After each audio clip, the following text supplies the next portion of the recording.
Y un bonito saludo para el amigo el Rayito Esmayante, puro Cuyoyán.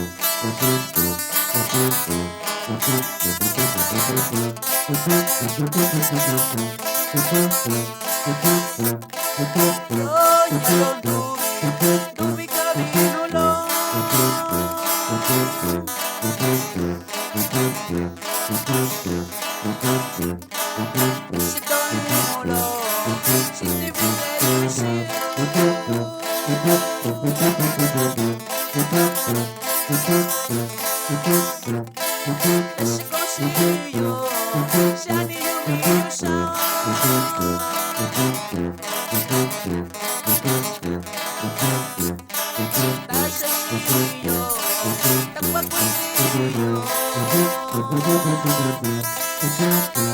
el saludo es para la amiga Nelis Martínez desde Capa Guerrero.